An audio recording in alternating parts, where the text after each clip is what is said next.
I love the book of James. I really love it.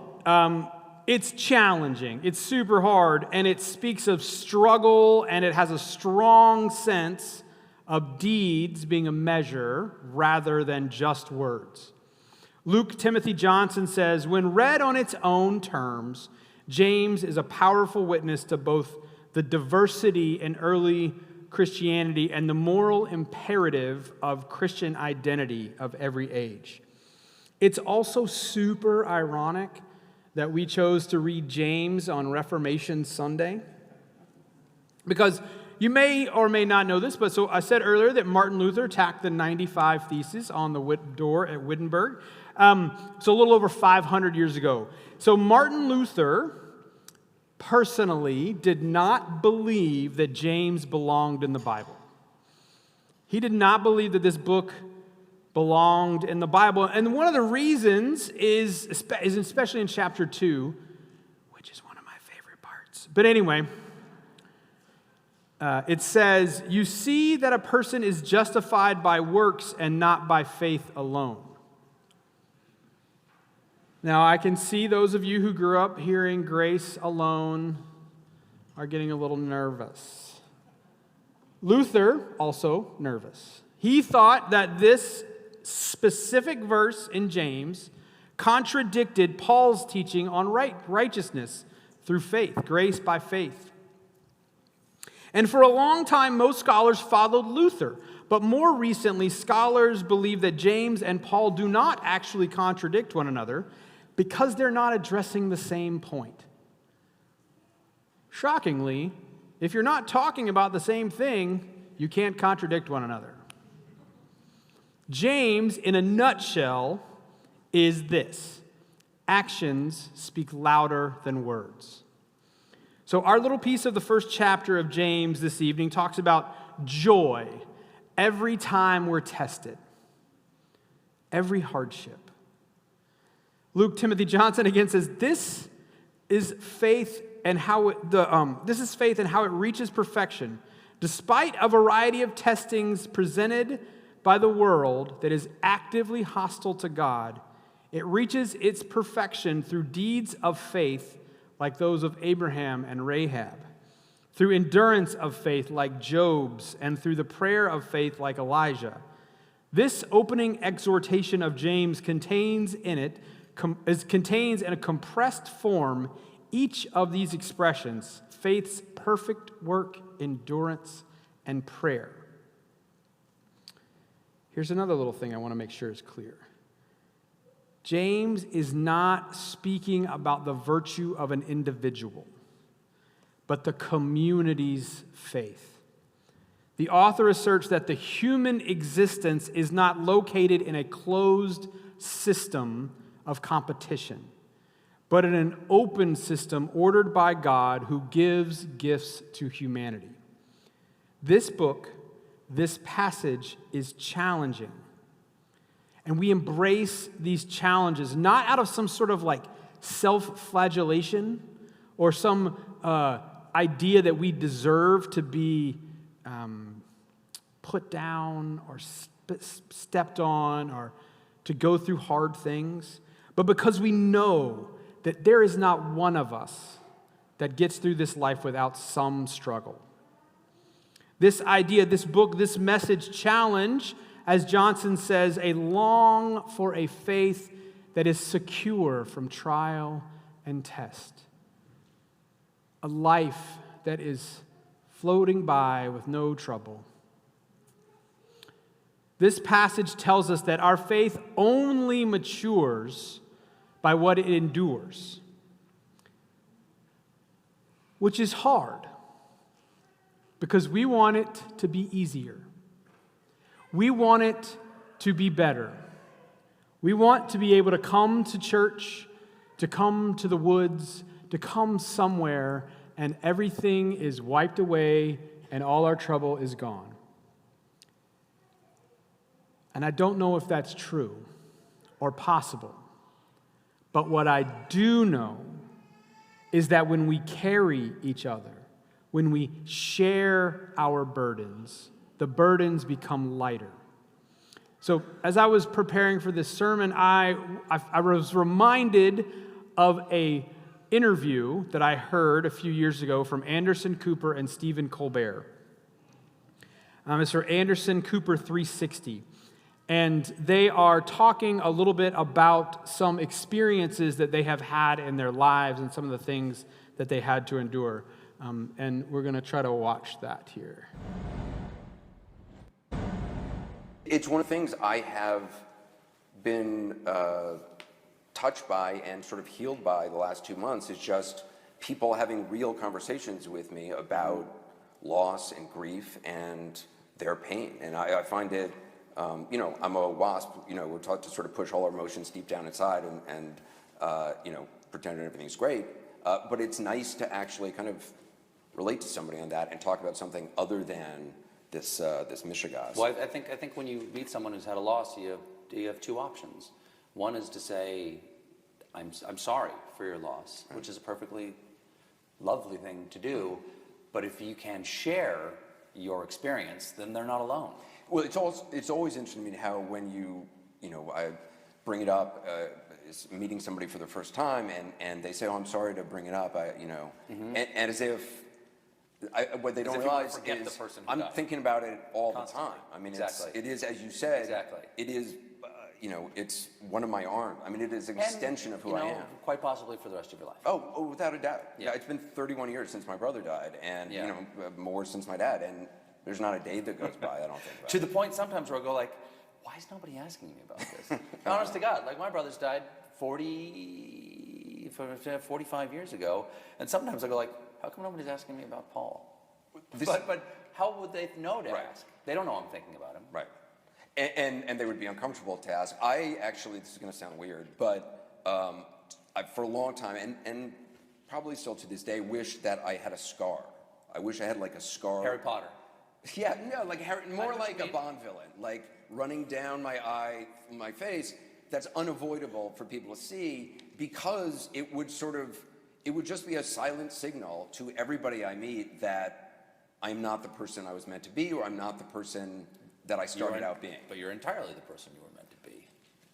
I don't know. Maybe not. Maybe this is a warped version of So there's another timeline with a happier Anderson Cooper? Yeah. I mean, no. I mean, there's not. It doesn't exist in an alternate universe. But yes, I guess. I guess that's what I mean about like. But that's your faith. My experience. That is your my experience in the example of my mother, right, and from what I read and experience of my particular faith, extremely imperfectly, admittedly, is that there isn't another timeline, and this is it. And the bravest thing you can do is to accept with gratitude the world as it is, and then, as Gandalf says, so do all people who are in such times. You told an interviewer that you have learned to, in your words, love the thing that I most wish had not happened.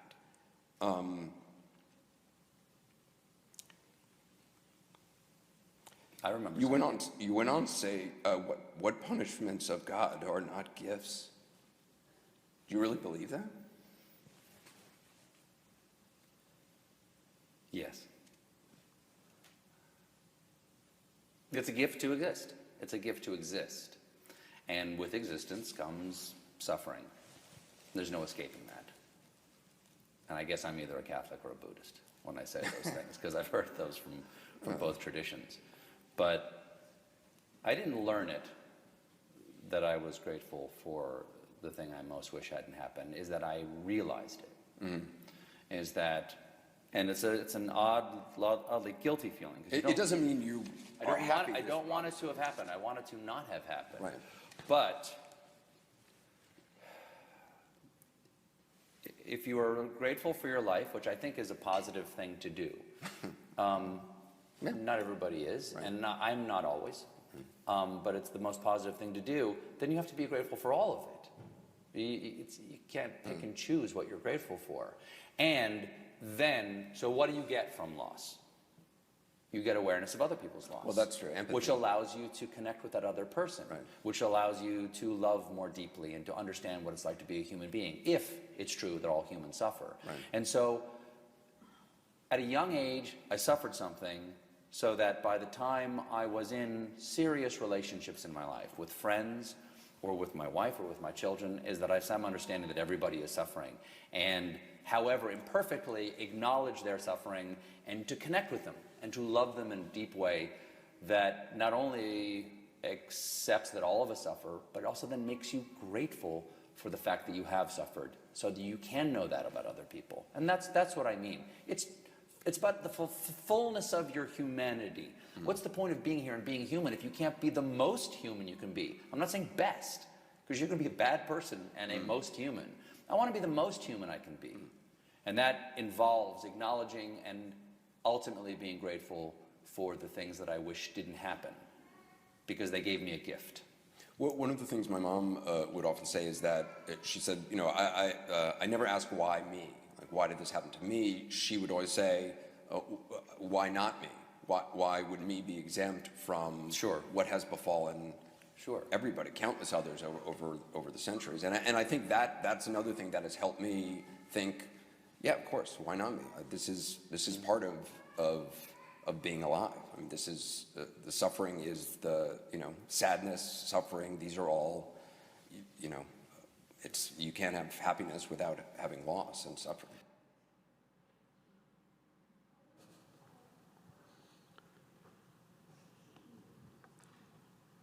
I've only been here a little while, but I've heard some of your stories. And I know that some of you have endured a lot, maybe too much for any one person to have endured. And we are called to be the body of Christ, sharing in our suffering, carrying one another's burdens, holding on to one another, embracing the challenge that is acknowledging your own suffering and others. Not fixing it, but listening and being there. Trying to be the most human. So I want us to practice. You are gathered around tables. We are in the midst of a holy meal. I want you to turn to your table mates and introduce yourself if you don't know one another. And I want you to take a couple of minutes to share what's on your heart right now, today. It could be a joy. It could be a question. It could be anything. It doesn't necessarily need to be your deepest, darkest, scariest thing. Only share what you feel comfortable with, because not everyone is deserving of your story. But I want you to share something. And if you can't share something tonight, that's totally okay. I'm a talker. I know some of you aren't.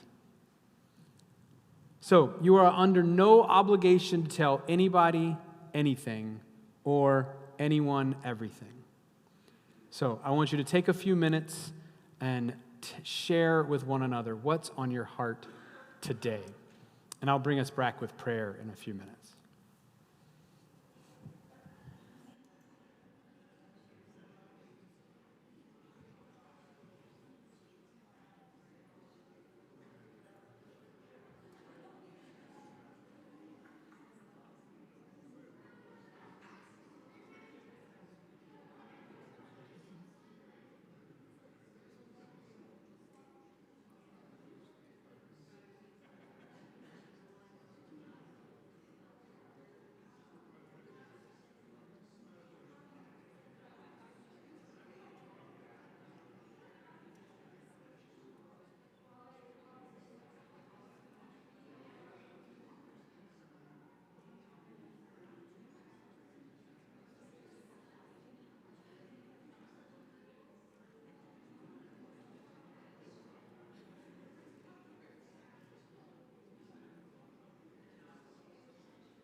Friends, I want to bring you back together. It sort of breaks my heart to do this because I can hear the laughter and the conversation. I can see your body language, and it brings me joy to hear people share part of their story, whatever part that is, whether it's what the weather is and how you feel about it today. I believe that this is the only way through this life we have been given, is together. Recognizing that we all suffer. We might suffer in different ways or for different reasons or for different ailments or different things going on in our lives, but none of us get out of here without wounds, as the wonderful author Henry Nouwen says. But that doesn't mean that we have to go through this alone. I want you to know that here, in this room, in this building, in this space, that you are never alone. If you feel as if you are the only one that's ever going through this, reach out. If you have to text me at 2 a.m, I'm probably not going to answer. But I will answer when I get up at 6:30. Know that you are not alone. And when we share that, we don't try to, as Anderson Cooper put it, he's a WASP, which is a white Anglo-Saxon Protestant. We push down our emotions and, I got this, I'm fine. My own life, my family has a stiff upper lip. I have literally said in workouts, he can't kill me. So I'm stubborn about things like that. One of them is asking for help. Don't be like me. Share your stories because someone else is living it right now. And remember that you are loved no matter what. As we close this time, I want us to remember that we are loved forever. And I want to share with you some words from Henry Nouwen. Nobody escapes being wounded. We are all wounded people, whether physically, emotionally, mentally, or spiritual. The main question is not how can we hide our wounds so we don't have to be embarrassed, but how can we put our woundedness in the service of others? When our wounds cease to be a source of shame and become a source of healing, we become wounded healers. We have wounds. May those wounds become scars, and may those scars become stories. May it be so, and amen.